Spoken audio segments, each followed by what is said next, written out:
Hello, I'm Sam Maggs, and I've renegotiated my contract. I am back. I'm Jamie Adams, and I brought flowers for you, Sam. Thank you so much, Jamie. And I'm Iain McAllister, and I'm the uncaring boss. And this is Brainwaves, bringing you the best in tabletop gaming news.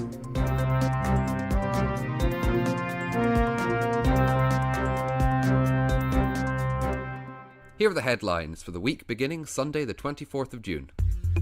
Netrunner logs out. Fantasy Flight announces they're bringing Netrunner to an end.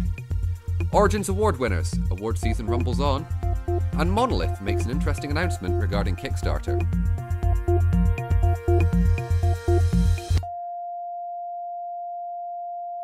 In a surprise announcement a couple of weeks ago, Fantasy Flight announced the end of the Netrunner LCG. This has been going for about 6 years or so, and it came fairly out of the blue. They just recently rebooted the game with a new core set.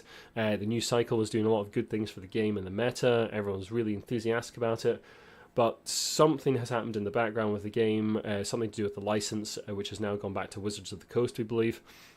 And Fantasy Flight have lost it, so they are no longer going to be able to print Netrunner. That is coming to an end on October the 22nd. Fantasy Flight will no longer be releasing Netrunner product after that point, and Reign and Revelry, which is their last big box expansion, will be the last product to put out for Netrunner.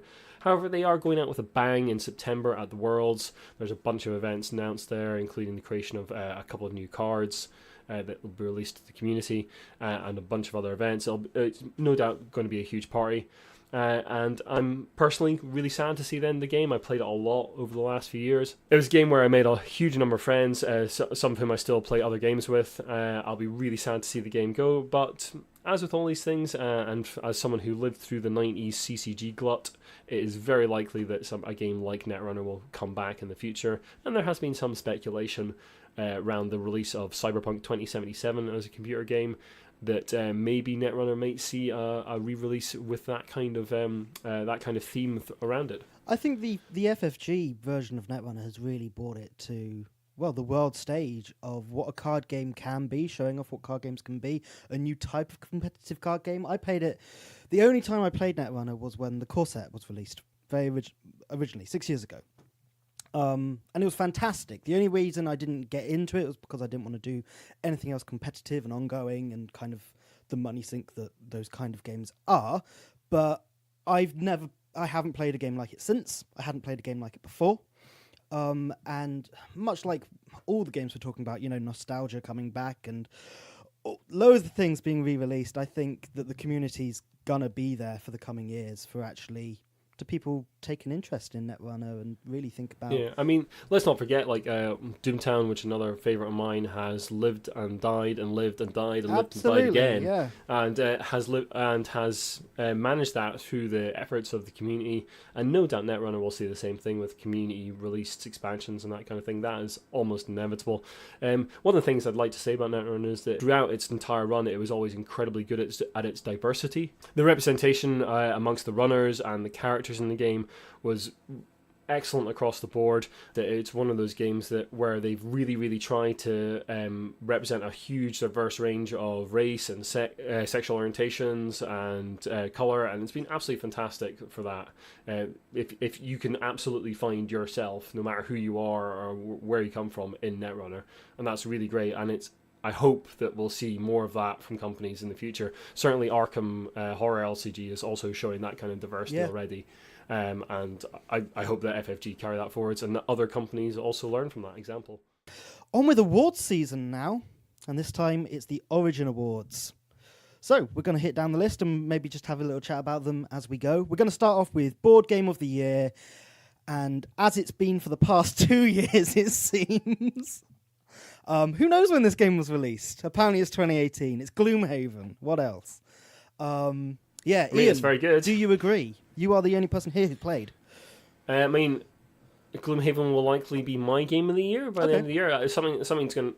I mean, I'm still enjoying Arkham Horror a lot, and I got into the Forgotten Age recently, and it's still excellent, but I've ranted about how good that game is a lot. I haven't talked about as much as Gloomhaven as much. I was in a board game shop in Glasgow today, and there were two people in there, and Gloomhaven's just been Third printing, I think, is just out. A new print run's just been released the day we're recording this, and there's two people who hadn't heard about it, and the shop owner just kind of told them what it was about, what it is, and they just bought it there and then on the spot. Yeah, and that's £140 just £140. right there. Wow. Never heard of Gloomhaven, and in my head I'm thinking it's probably a good purchase. Fair enough, it's meant to be a great game. But at least, watch your video, read an article. Yeah, I mean, it took me a year to decide to buy Gloomhaven. Yeah. Anyway, what else on that list, Sam? So, card game of the year, Jamie, Ex Libris. I quite enjoy it. Admittedly, I've only got it to the table once, but I like the card element of it, the kind of puzzle you've got at the table. My issues with it, the text could be larger. I mean, it could be a lot larger. I've had to print out some pieces of paper with everything on it. Okay, then, yeah, so some kind of key accessibility issues there of just actually being able to play the game. Family game. Iain, one that you love is Azul.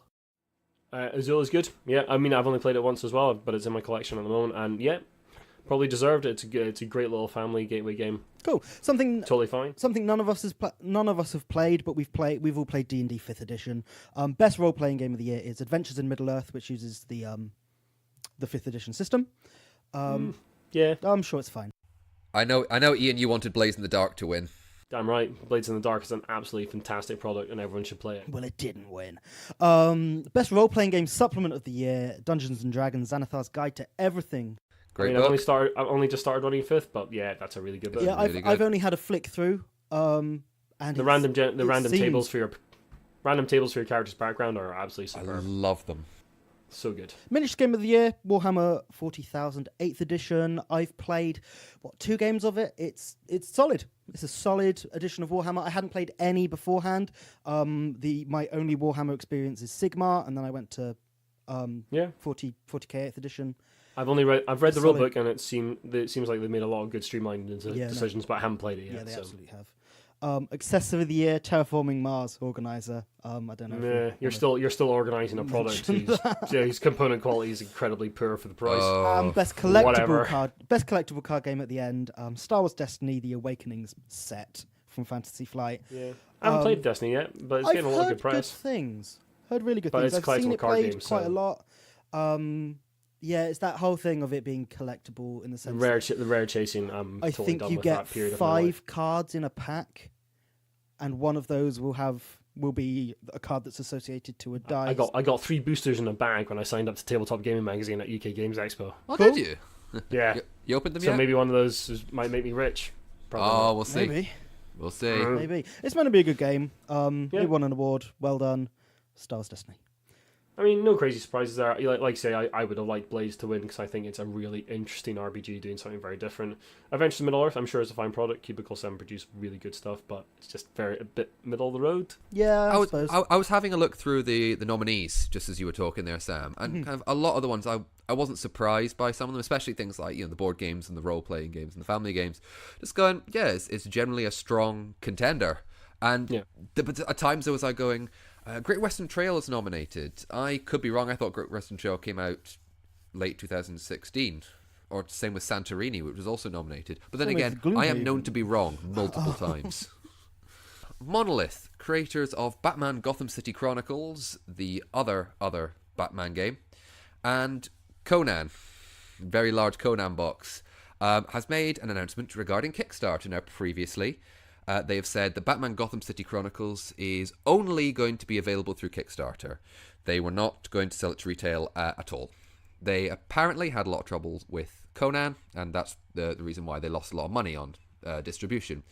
So, as I said, Monolith have just made an announcement, and what's going to happen is Kickstarter it's said in their recent announcement they made via Facebook it's going to basically turn to almost just a standard storefront for Monolith.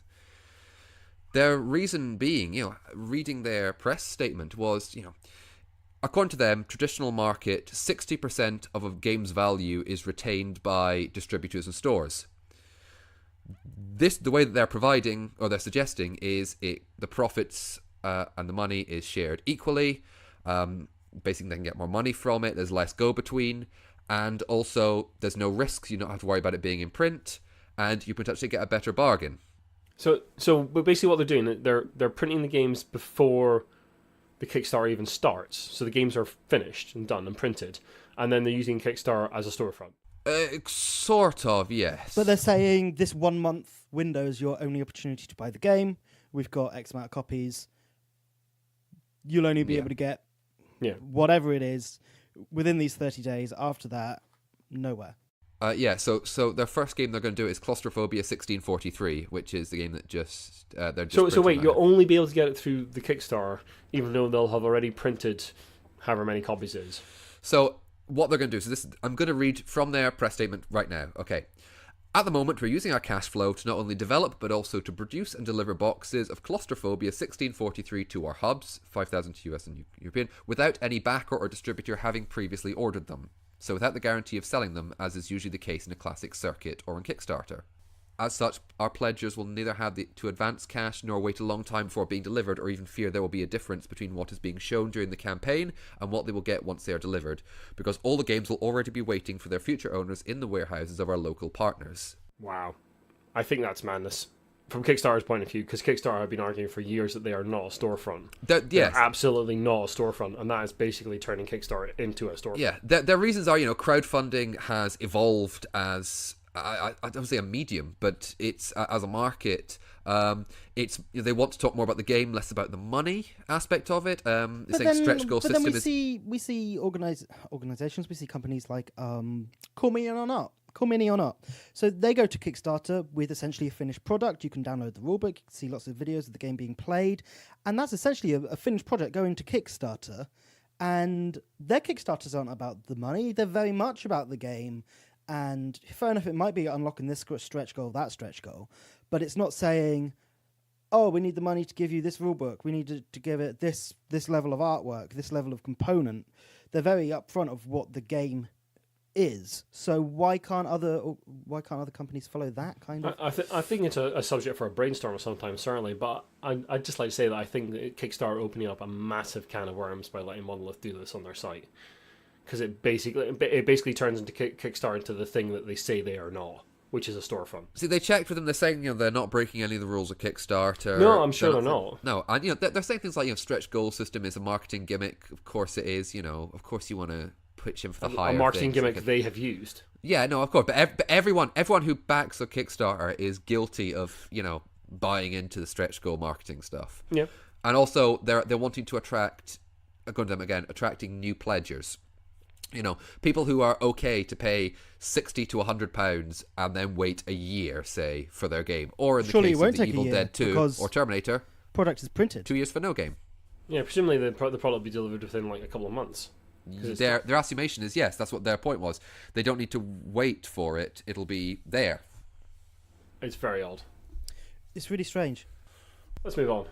So, Free RPG Day was last weekend, which is... a day every year where a bunch of publishers pledge to put out free RPG product, a bunch of stores. You can't always get the same product at each store. Big companies are always involved, like Paizo for Pathfinder. I'm not actually sure if Wizards were involved this year, not according to this list of stuff. So Wizards didn't put anything D&D according to this anyway. But a bunch of different companies there, like Goodman Games for their Dungeon Crawl Classics.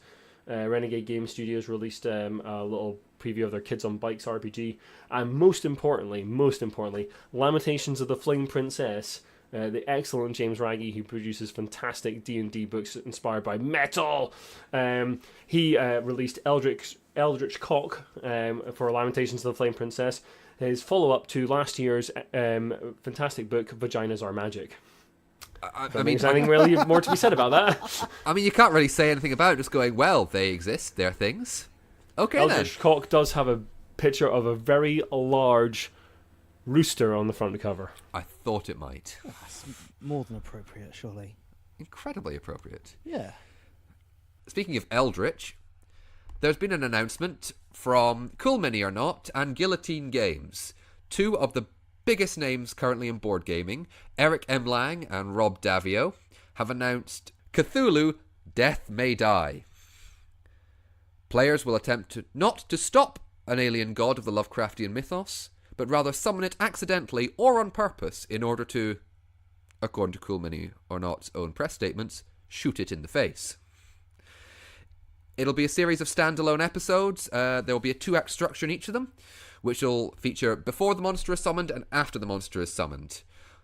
No player can die in the first act without a loss, but any number can fall in combat with the alien god as long as it dies. Sounds very Eldritch Horror-y to me. It does, doesn't it? It's minis and dice. There's going to be lots of high-quality miniatures. This is Eric Lang we're talking about. He's attracted a certain cliche about him in that there is a lot of miniatures, and generally there will be high quality. And guess what? It's coming to Kickstarter, and it's going to be launched soon.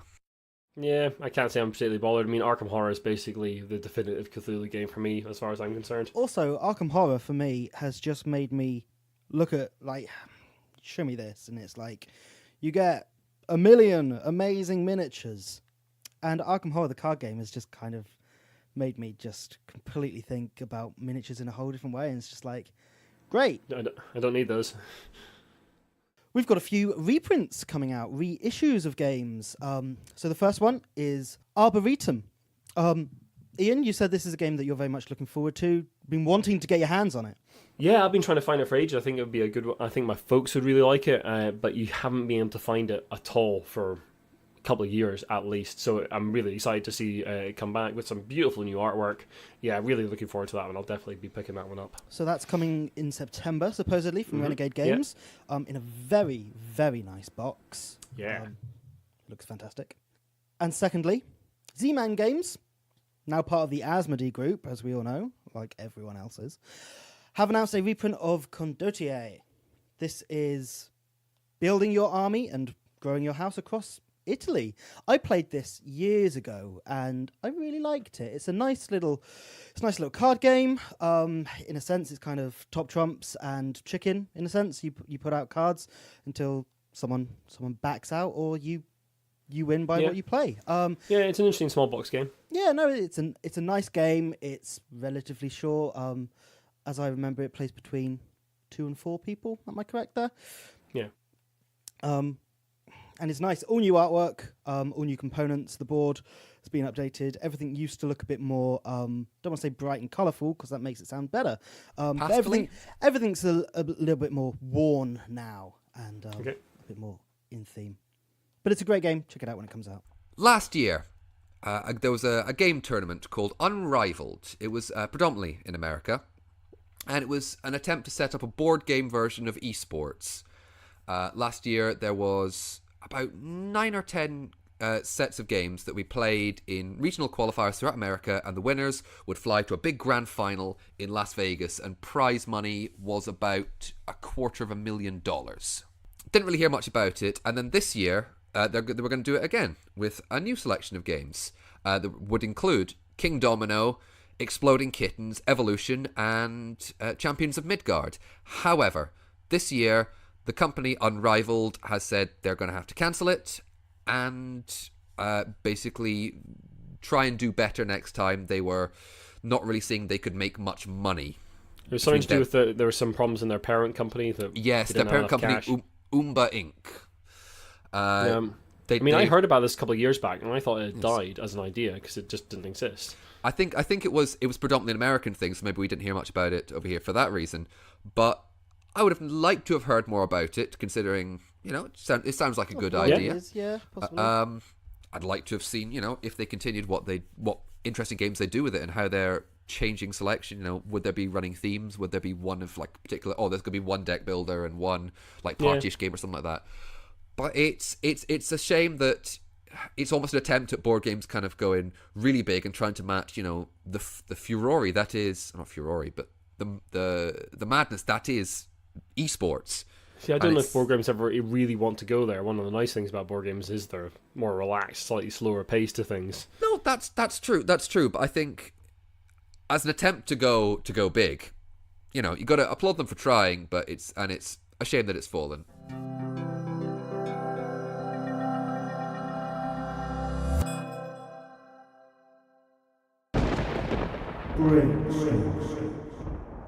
As you heard last time, Jamie and I were at UK Games Expo recently. Sam was not. Sorry, Sam. Was I not? No. Well, I thought I saw you. I thought you were in a video, Sam. I don't know. I remember this podcast thing happening. Yeah, who knows? I remember. But anyway, Jamie and I were there, and we went around a lot of exhibitors, got a lot of games played, and generally had a great time.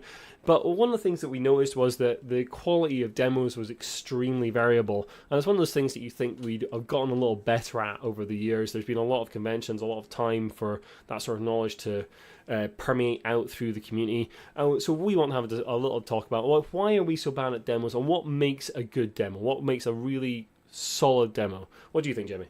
I think if you're able to succinctly explain the aims, how to go through your turn, simply explain as much as you can, good and bad suggestions, and why things are good and bad. Mm-hmm. Like, if you want to play badly and have the person explain, okay, this is what will happen when you play badly. Don't just go, oh, that's bad, I don't think you should do that. Yeah, I think a really key thing of the demo experience is letting the players play their game. Let them make mistakes. Yeah.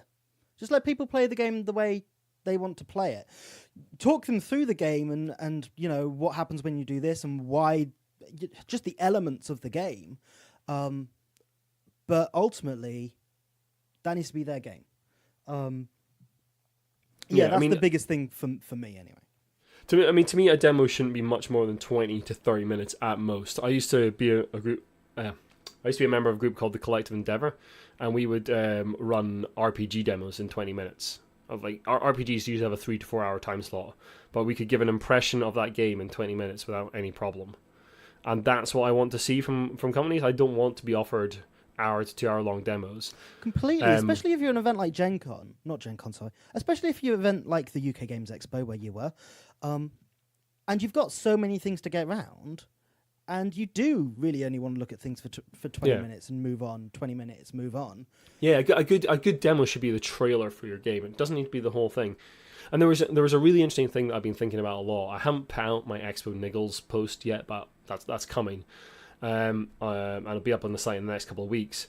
But one of the games I got to play was Holding On, and I had to book in for a demo of that. Yeah. And that is basically... If you hadn't told me, Iain...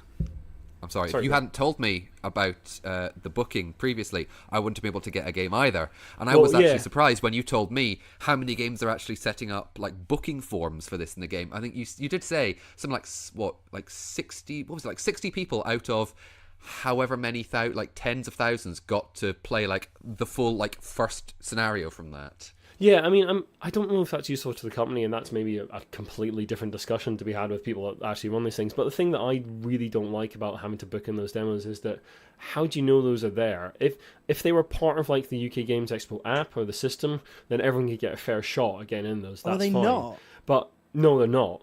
So this one I came across because I happened to follow Hub Games on Twitter, and they posted about it, and they posted about their Facebook page, so I got in that way. But if you don't follow these guys, then by the time you hear about it, you don't know. And that, I think there's an accessibility problem there. There was another one. Portal Games were running demos of Detective, and I think they were just for the press. But those demos in air quotes were 3 hours long, and they were with Ignacy Cevicek, the designer, weren't they? Yeah. So I have a concern here, and my concern comes from the early days of indie role-playing games, where there would be games would come out, games would be playtested at cons or played at cons with the designer, and people would rant and rave about how great they were, and then the books would come out, and the books were incomprehensible messes, because no one outside of the designer's circle or people who had played directly with him had ever read them. Yes. So they were incomprehensible. They were useless as we were as playing a products. game at the weekend, all of us, and it was a similar problem with a game that just seemed to have been play tested internally. No one else had seen the rulebook for this, and it was just a mess. Yeah. And another thing I have at demos is very similar to that. Make sure the person who's demoing the game knows how to play the game.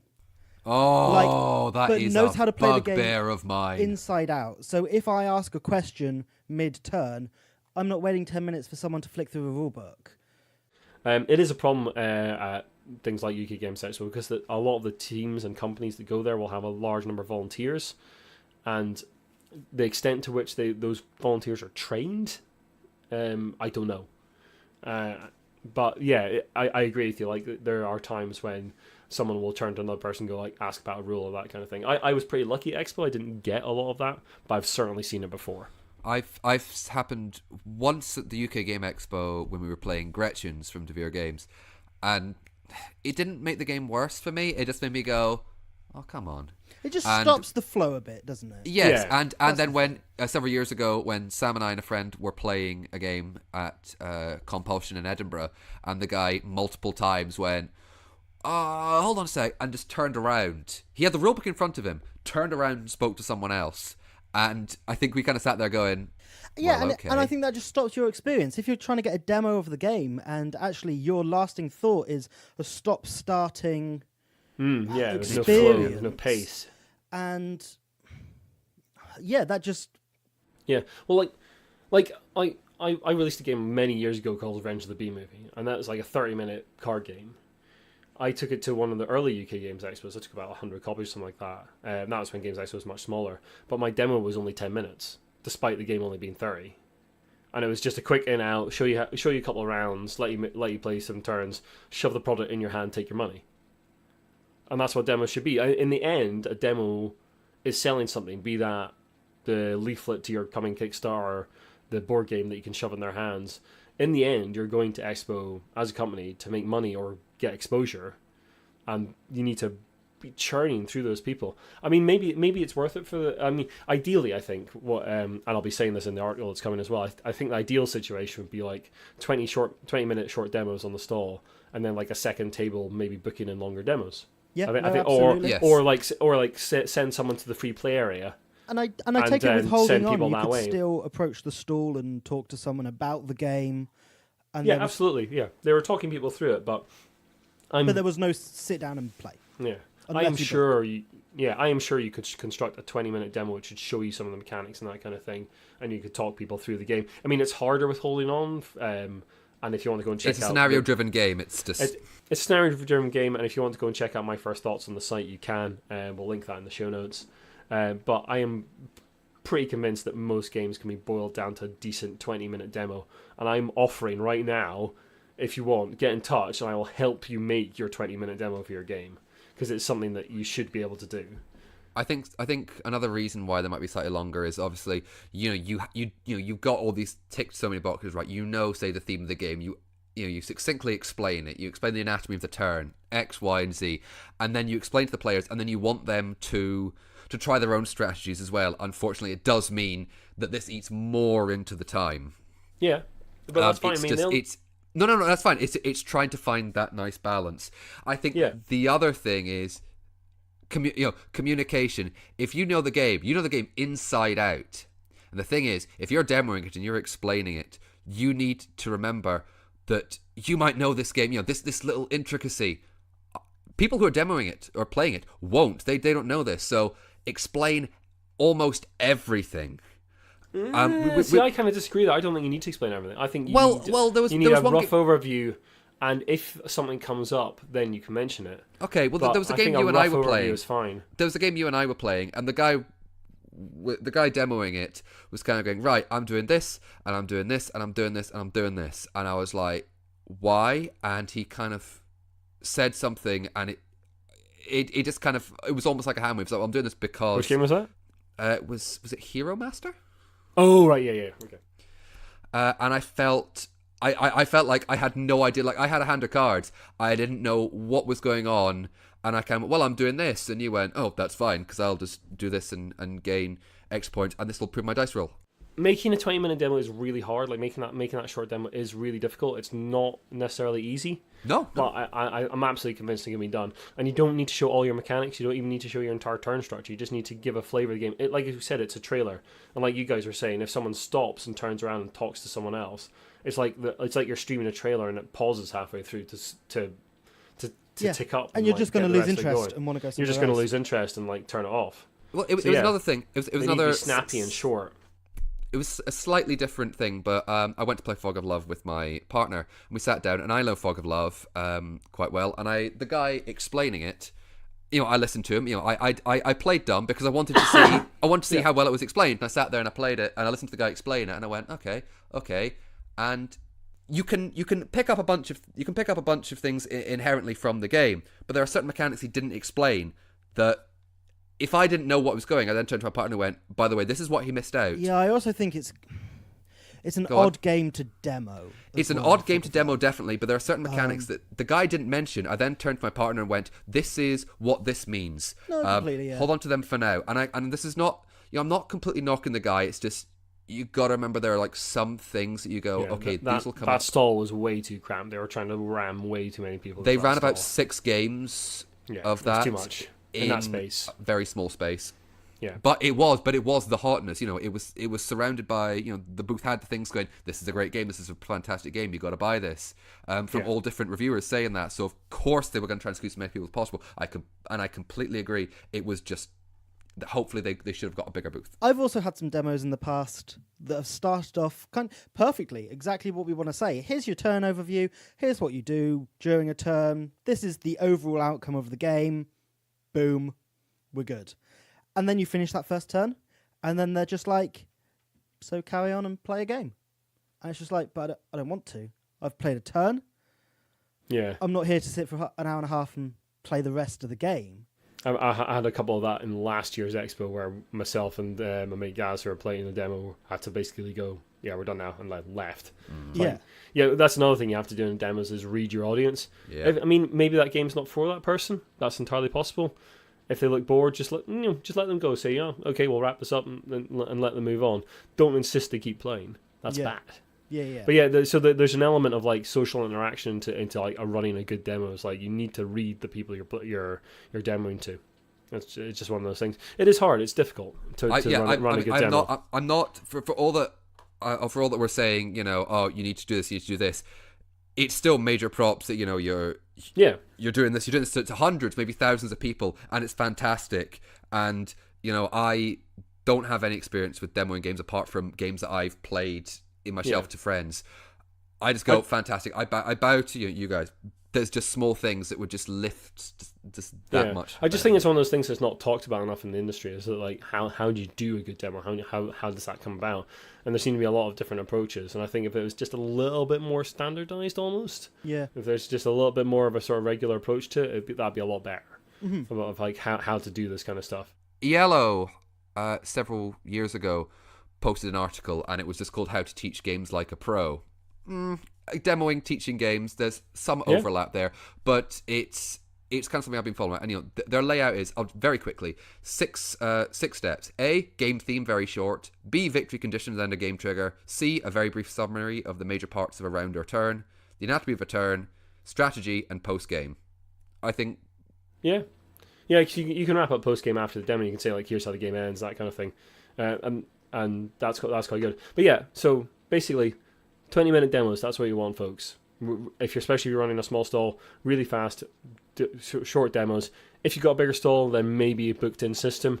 But I think like booking in needs to be. I think booking in demos really needs to be integrated into the con. It needs to be something the con picks up on, because if it's just individual companies doing it through their Twitter or Facebook accounts, then it's effectively exclusive. Yeah, or maybe in the way of like holding on, it's here's a 20-minute overview of the game, and if you want to come back tomorrow and play the full scenario for an hour and a half, here's a sign-up sheet.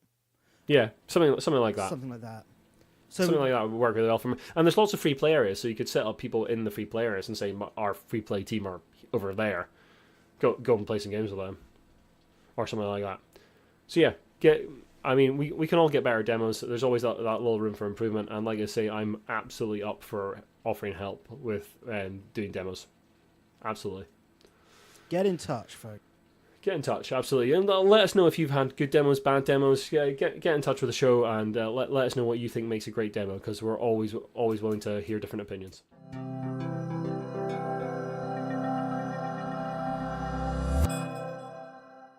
And finally today, on Brainwaves, we've all been playing a game. And it's a good game, we think. All together. Yeah, in person. 5-minute Chase from Board and Dice. A game that claims to play in 5 minutes, and I'd say realistically plays in like 2 to 3, to be honest. Yeah. It's a real-time chase game. Cops versus robbers. Yeah. Real-time tile there. Yeah, yes, it's really good. Sees players laying down tiles, It can be played 2 players or 3 or 4 players. Probably works best as a 2-player game, but can be played with more. Yeah, I played it 2-player, and I think it's really good. Yeah, and we played it 4, and we played it 4, and it was chaotic. It was much more chaotic. It was quite good fun. I then played it 2, and I think I had a more enjoyable time because it's a bit more streamlined. If I was going to try and explain it very quickly, I'd try and say the real-time kind of franticness of Magic Maze and the tile laying very similar to Carcassonne. Yeah, that's fair. Guys, what's that noise? What noise, Ian? They're on to me. They found me. I've got to go. Sam, Jamie, I managed to get away. So I'm the runner, and I've got 2 piles of tiles in front of me. And what I'm doing is I'm trying to go through one of those piles at a time, looking for tiles to lay down in a particular way. I can't mismatch the roads when I lay a tile down. I can't let police be next to empty roads or to another police block. Got to be next to trees so I can escape through them. Oh, there they are. I am Officer Adams, and I'm the chaser. I don't have a set of tiles. Instead, I have these double-sided counters in blue and red with a different symbol on each side. You see? There he is! Anyway, what I'm looking for is I'm looking for a way out of town. I'm looking to get to my safe house. In order to do that, I need to find keys, maps, and some cash so I can get out of town in the proper fashion. These tiles are really hard to get to. They're surrounded by police. So, on top of the chaser, always being on my tail, always just one step behind me, I'm frantically looking through for a way to put these very difficult tiles down. It's the cops! Damn, missed him. Anyway, my job, you see, is to place one of the counters I have on each tile the runner's laid out. Each tile has a number of witnesses on it, and I've got to place the correct counter depending on what the witnesses are telling me. If I manage to land a counter on the end of the path the runner is on, then I'll win.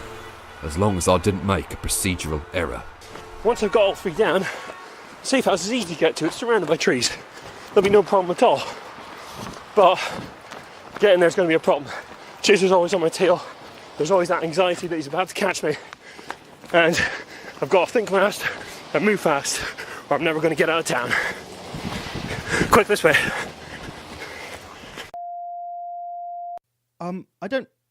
Jamie, are you still there?